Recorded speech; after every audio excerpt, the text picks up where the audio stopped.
ये ले आई हूं, इससे नील भी चला जाएगा।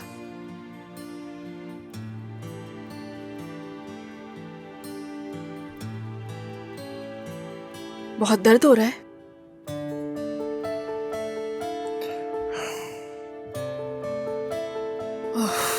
बहुत ज्यादा नील आ गया है। रहने दो, ठीक हूं मैं। अच्छा देखो, ये क्रीम भी लगा देती हूँ मैं।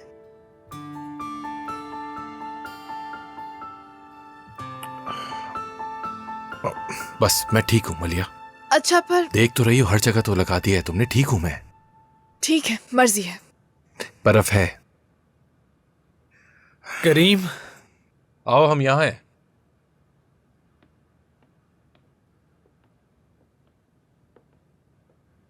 खैर तो है? तुम्हारे चेहरे पर क्या हुआ? कुछ नहीं बासित, ठीक हूं मैं। क्लासिक करीम से यार। बिल्कुल बिल्कुल। तुम्हें क्या हुआ है बासित? फोन पे अजीब सी आवाज लग रही थी तुम्हारी।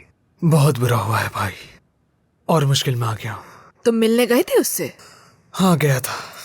तो बताओ क्या हुआ फिर? तुम्हारी वजह से गड़बड़ हो गई। मैंने क्या कर दिया? तुम रुको, उसे बोलने तो दो मलिया, क्या हुआ है? अच्छा खासा मैं उस लड़की के साथ खाना खा रहा था, बस फिर अचानक। देखो जैनब, ये सब एक इत्तेफाक था। बासित भी यही कह रहा है। या तो तुम समझ नहीं रही या समझना नहीं चाहती। कितनी दफा कहूँ कि मुझे उस पर बिल्कुल भी हौसला नहीं है। तो ठीक है, इसका मतलब तुम कह रही हो तुम नाराज नहीं हो। लेकिन जरा इसे सोचो, जब हमारा बाजू टूटता है तो हमें दर्द नहीं होता, दर्द बाद में होता है। ये भी बिल्कुल वैसे ही है। तो फिर तो हमें फौरन हॉस्पिटल जाना चाहिए ना अनमोल। क्या? तुमने कहा टूट गया, लेकिन मुझे दर्द नहीं हो रहा।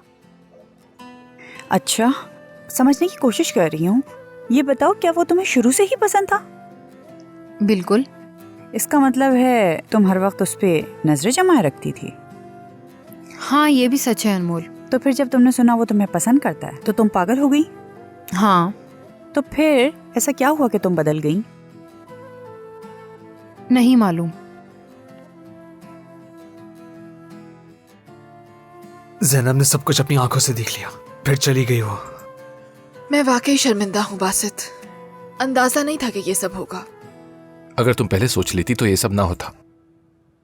मुझे कैसे पहले मालूम हो जाता? वो लड़की तो पागल निकली, बगैर सोचे समझे ये कर लिया। अब तो मुझे लगता है जैनब मुझे सारी जिंदगी माफ नहीं करेगी। मैं जैनब से बात करूंगी। तुम हरगिज़ मत बात करना।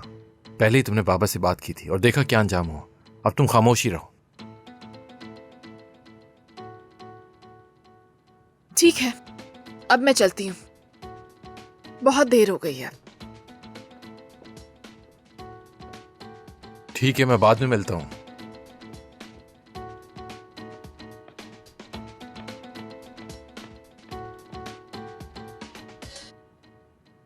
तुम्हें क्या हुआ?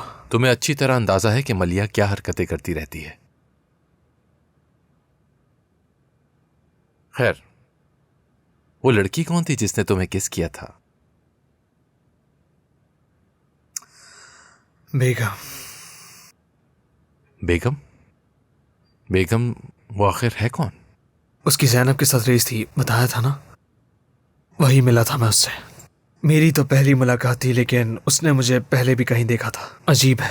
हाँ, फिक्र मत करो। तुम्हें तो पता है जैनब तुमसे कितना प्यार करती है। वक्त के साथ सब ठीक हो जाएगा बासित, थोड़ा सा हौसला रखो। सुनने में तो अच्छा है, लेकिन मुझे नहीं पता ये सब कैसे हो गया। वाकई मुझे कुछ समझ नहीं आ रहा। कुछ ना कुछ सोच लेंगे। ठीक है, अब मैं सोचती हूँ। हाँ, मुझे बासित पहली नजर में ही पसंद आ गया था। मतलब उसने ही मेरी मदद की थी। करीम की हरकतों से बचाया था उसने मुझे। वो वाकई बहुत ख्याल रखता था। हाँ, ऐसे ही है। उसने प्यार से बात की और पूरे स्कूल में ख्याल भी रखा। लेकिन क्या? फिर सब कुछ बदल गया। मतलब पता नहीं क्या हुआ। अरे तो बताओ ना मुझे क्या हुआ। मतलब देखो, जैसे तुम कोई चीज बहुत शिद्दत से चाहो और दिल करे कि वो तुम्हें मिल जाए। उसे हासिल करने के लिए तुम हर कोशिश करो। तुम्हारी जिंदगी उसके इर्द गिर्द घूम रही हो। लेकिन जब वो चीज़ तुम्हें मिल जाए तो उसकी अहमियत ख़त्म हो जाती है। ऐसा लगता है उसका रंग, उसकी चमक मुरझा रही है। कभी कभार मैं सोचने पर मजबूर हो जाती हूँ कि मैंने गलती की है। कुछ महसूस ही नहीं होता। दुआ करती हूँ कि मेरी ज़िंदगी पुराने वक्तों में चली जाए। मुझे समझ आ गई है। सोचती हूँ मैं और बासित बहुत अच्छे दोस्त हैं अनमोल। मैं बासित की बहुत कदर करती हूँ, लेकिन मोहब्बत नहीं करती उससे।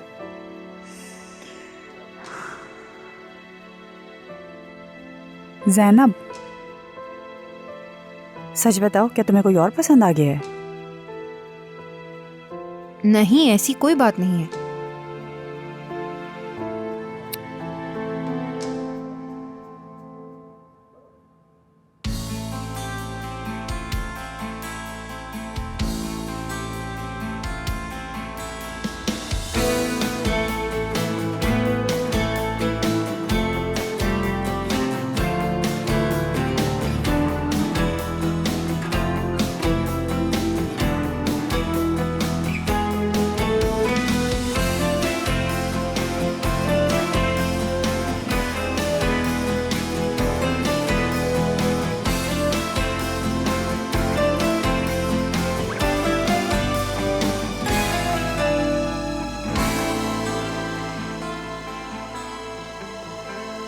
Good morning. Good morning. तुम्हें क्या हुआ? फिर से लड़ाई की है क्या? हैरान हो क्या? नहीं, ये तो तुम्हारा रोज का ही है तो सही। जो भी हो। अरे याद आया, कल जो हुआ वो मैंने सुना। बासित मेरे पास आया था बात करने के लिए। बहुत बुरा हाल था उसका। मैं इस बारे में अभी बात नहीं करना चाहती। ठीक है, ओके।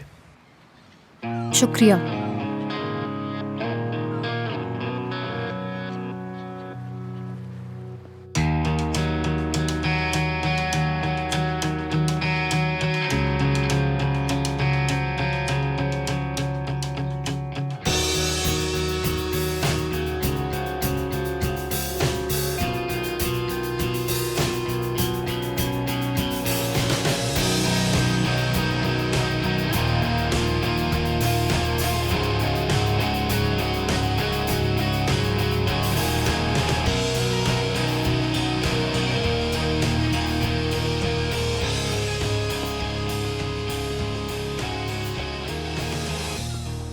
अरे, ये क्यों फेंक दिया? क्योंकि ये पुराना हो गया है। यहीं बैठते हैं। पुराना होगा तो फेंक देंगे क्या? हाँ। जाहिर है, तुम्हें इसकी कदर का क्या पता। तुम्हारे बचपन में तुम्हारे पास बहुत सारे खिलौने होते होंगे ना, इसलिए तुम्हें इसकी कदर नहीं पता।